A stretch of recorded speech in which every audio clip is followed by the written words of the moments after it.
Hey guys, welcome back to my YouTube channel. Today we are doing another Yap session, and today's Yap session is going to be on Xavi Hernandez, the last Yap session that I made, which by the way, thank you guys so much for the support on that video. It's my most viewed video on this channel by far, so thank you guys so much, man. From the bottom of my heart, I'm already fucking stuttering. From the bottom of my heart, it truly means the world to me. But today's video is going to be on Xavi Hernandez. The last one that I made was obviously on Barcelona as a whole, my analysis about the club through the midway point of the season, but today we're going to focus on the specific person, which is obviously the current manager, and that of course, I think I'm saying it for the third time now, it's gonna be Xavi. I think that oh my god, bro, I think it's raw and unedited, bro. You guys know how these videos are. I'm just turning on the camera and talking.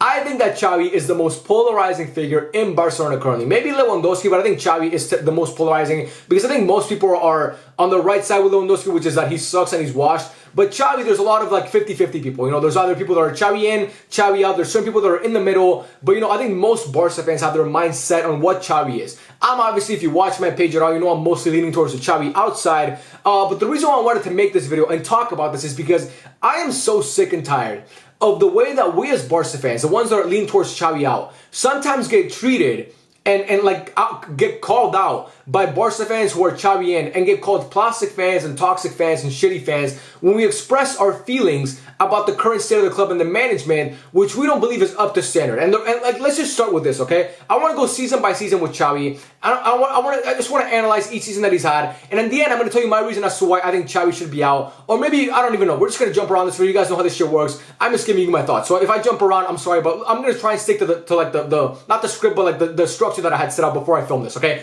Starting with the first season he was there, okay? So obviously he takes over Ronald Koeman, who, you know, was a shitty manager, and the club was going through a tough period because we had just lost our greatest ever player. Messi was kicked out of the back door. Like during Copa America, we all thought Messi's going to resign, he's going to come back, and it turns out the club has no money to bring Messi back. So Messi obviously leaves, he goes to PSG, and we're kind of left, you know, thinking, what the fuck do we do now? Because we had the best player in the world for the past 15 years, and now we don't have Messi anymore. But whatever. Messi leaves, Ronald Koeman comes in. Ronald Koeman is back at the club, obviously. The team sucks. He's on the club for like three months, and then he gets sacked. November 7th, Ronald Koeman finally gets sacked after that embarrassing comeback we allowed against Celta Vigo, which still to this day fucking haunts me. The fact that we were up 3-0 and we ended up fucking tying that game is crazy. But anyway, that happens. Xavi comes in. And Xavi, like everything I just laid out, Messi leaving, Koeman was terrible, the squad was terrible, financial ruins that the club was in. Xavi comes in and takes over all that. He inherits all that from the club. And somehow Xavi manages to take that club from 8th place in November to finish 2nd in La Liga. And the team looked better overnight, like this. With a snap of a finger, the next game that Barca played post-Koeman, it was better. It was just better. I think it was post-international break. The team just played way better. The structure of the team looked better. The attack looked much better because the attack under Koeman was fucking shit. That was the worst thing that we had under Koeman, was we couldn't create shit. It was just terrible ball. So Xavi comes in and he does wonders for us in that sense. Obviously, we had some very good results in like Xavi had a span from like February to March, that month of football where he was fucking insanely good. The 4-0 against Real Madrid, one of the most iconic results in Barca history. The 4-2 against Napoli in Europa League. The 4-0 against Valencia in obviously in La Liga. The 4-2 against Atletico Madrid in La Liga. So that was great, right? But need I remind you guys, the end of that season kind of finished in a shitty way. And the thing I'm talking about is the Europa League. We beat Napoli in the preliminary run. We beat Galatasaray, sorry, in the round of 16. Come the quarterfinals, we're playing Eintracht Frankfurt. I'm sorry if I'm mispronouncing that, by the way. We're playing Frankfurt, okay? Coached by Oliver Glasner. Barcelona, if you go back and watch both of those games, we were thoroughly outcoached and outclassed through both of those games. The one in Germany and the one in Spain, which is pseudo-Germany because fucking Frankfurt had 30,000 of their fans at the Camp Nou. It looked like their fucking home game, which I still don't know how the hell that happened. But anyway, that happened. But that's fine, you know, it was Xavi's first season at the club. He was going through a transition period. By the way, I want to talk about this real quick. Everybody always talks about how, you know, Arteta got all this time, but Xavi gets none of this time. Arteta spent 3 years under Pep Guardiola, who's the greatest football mind of all time. He spent 3 years at Man City with Pep Guardiola, who, like, Pep Guardiola is the greatest tactician and football manager of all time, in my opinion. And the only guy that you could argue that is as brilliant of a football mind as him is Johan Cruyff. Those are the only two guys that I think are in that conversation. Now, obviously, they're both Barcelonans. I'm just trying to be biased here. But I think both of those guys changed the way that football is viewed and the philosophy of football overall. So, to me, it's just not the same. Xavi came from fucking Qatar. Xavi had never managed under a legendary manager. He had never managed in a top 5 league either as an assistant or as an actual coach. He came from fucking Qatar after playing there, and then he got a deal to be the coach of that team. So, sorry, miss me with the fucking Arteta shit because, oh, Arteta got all this time. Arteta was a different profile than Xavi. Okay, they were both great players. Obviously, Xavi was miles better than Arteta. It's not even fucking close. Xavi's here when it comes to player. Sorry, you can't even see my hand. Xavi's here. Arteta's down here. And that's no disrespect to Arteta, but Xavi's just a miles better player. But anyway, that's the point. I just wanted to get that out there because everybody always talks about Arteta and Xavi. It's really not the same circumstance whatsoever. So whatever. That was the first season. Okay, we finished second in La Liga, but that's because Real Madrid had such a head start when we had Ronald Koeman. They beat us in a Clásico earlier that year. So it just fuck it. Like we gave that up. Okay, we weren't gonna win any trophies other way. I was hoping we could win the fucking Europa League, but that obviously didn't happen because, like I said, we got outcoached by Oliver Glasner, and the players just didn't play that well in both of those games. But anyway, moving on to the second season. The second season, we win the league. The first time since 2019 that Barca won the league, and I was extremely happy. You know, I love winning the league. It's a title that I saw Barca win for basically my whole life. Barca almost always won the league. But apart from those 2 years that Real Madrid won it, and the 1 year that Atletico Madrid won it, Barca was the league kings in Spain, okay? We had gone a period without winning it because obviously we went through a rough patch while Messi was still there, and obviously Quique's at the end, and Valverde, and Koeman, so we couldn't win the league. But we win the league. Here's what I'll tell you guys, bro. That league season was not a fluke, but because I don't think it was a fluke, by the way, because I think we were the best team in La Liga that year through 38 match weeks. We were the most consistent team. But it wasn't as impressive as people make it out to be. And I'm so sick and tired of everybody using the fact that Xavi won the league to justify what's happening currently. Let me tell you guys something. Carlo Ancelotti won Real Madrid their 10th Champions League in history. Okay? And he won them a Copa del Rey in that season too. In 2013-2014, Carlo Ancelotti won Real Madrid La Décima. In 2015, by May of that year, he was gone. Claudio Ranieri, who won Leicester fucking City. Leicester City, bro. Who's currently in the second division of England. They're currently in the championship, I'm pretty sure. No, they are. They're in the championship. He won them a fucking Premier League. I'm going to repeat that. Leicester City. That was in May. May of 2016, Leicester City were lifting the Premier League trophy. February of 2017, Claudio Ranieri was out the fucking door, bro. And that's Leicester City, a team that doesn't even have the same standards, not even close to it as Barcelona. And they lost their best player, arguably, in N'Golo Kante, who went to fucking Chelsea. So this whole idea that you can't sack a manager because you won the league the season before is a bunch of fucking bullshit to me. I don't buy that whatsoever. Not for a second. I don't buy that. Okay? Jose Mourinho's gotten sacked basically everywhere he's been, and, you know, he's won the league in a bunch of places too. So miss me with that shit. But anyway, second season comes around. Like I said, we win the league. I think the record was a little bit misleading because we conceded 20 goals through 38 games. But if you actually watched that season, you would know that a lot of opponents missed open chances against us, and fucking Ter Stegen bailed us out a bunch. Now, we had some great moments in the league, you know, in the Super Cup. It doesn't really count, but we had some great moments that season, beating Real Madrid in the Super Cup 3-1 where we thoroughly outplayed them. That's one thing that Xavi is one of the best that I've ever seen at. That's a props to Xavi. He's one of the best Clásico managers I've ever seen. Luis Enrique was really good in Clásicos. I think Pep Guardiola is the greatest Clásico manager of all time. I mean, his record against Real Madrid with Barcelona is fucking ridiculous. I think Xavi's right there. And that's why Valverde also had a few good at Clásicos, but I think to me it's Pep, Xavi, and then Luis Enrique. I think Xavi was that good when it came to the Clásicos. So that's great. Xavi's a great Clásico manager. But if you go back and watch the second half of that season, we were not good.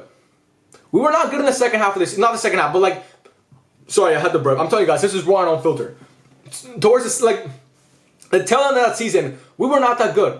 We were losing games to Cadiz. We were losing games to, I think, Rayo Vallecano. Here's a stat I'll give you.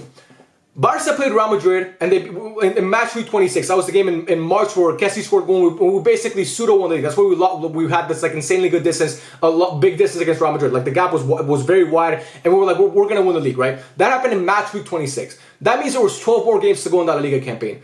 Over the last 12 games, we drew 6 games. Well, we dropped points in 6 games, either drew or lost. I think we drew 2 games and lost 4, and we won 6. And those wins were not convincing whatsoever. And that's not to mention that people never bring this up. That's getting knocked out in the Copa del Rey 4-0 in the second, in the Camp Nou, after winning the first 1-0 in their stadium, and then Real Madrid put 4 passes in the Camp Nou in a game where we looked fucking lifeless in that whole stretch. But it doesn't matter. I think we were dealing with some injuries there, but still 4-0 is unacceptable. And that's also not to mention we got knocked out in both of the European competitions, because remember in the UCL we got fucking grouped again. People always talk about Xavi winning the league, but they never mention the fact that we also got grouped last season. Grouped! And granted, our group was Bayern Munich and Inter Milan. 2 hard teams. Inter Milan made the final. Bayern Munich is obviously historically a team that dominates us, especially, well, not especially because we only played them in the UCL, but they always dominate us in the UCL, right? I just reacted to a video yesterday when they beat us 7-0. They've beaten us 8-2. They beat us in the group stages that year. They beat us in the group stages the year before. Bayern Munich always beat us. But that still doesn't excuse the fact that we got grouped. And the only team we beat was Victoria Pilsen. And Xavi's European record as a whole is pretty fucking shitty. And our team last season wasn't bad.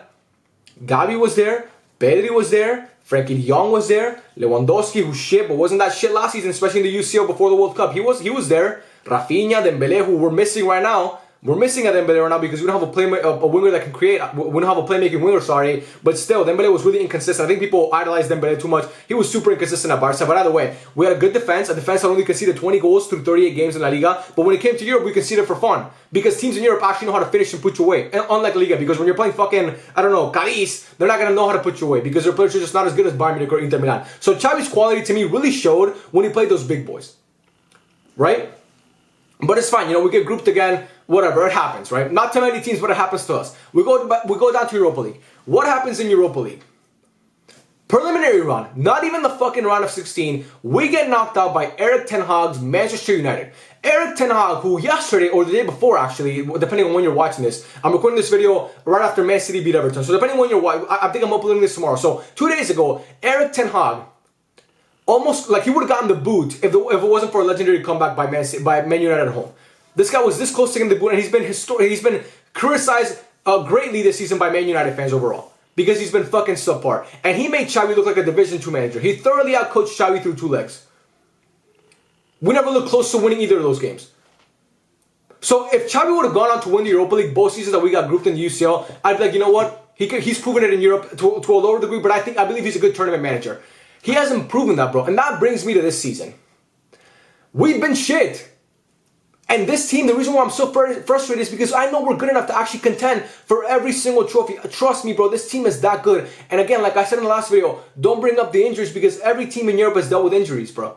That's not an excuse to look this shit. We've played 2 great games this season and 1 good game. So I'll give you 3 not bad games. 3 really good games, sorry. Atletico Madrid a couple weeks back, Antwerp Betis. I'm not going to give you Celta Vigo because we're done 2-0 at home in that game and they're battling relegation right now. So I'm not giving you Celta Vigo despite the fact that that was a really good comeback. 3 good games. We've played 24. So 21 games this season out of the 24 we played have been shit.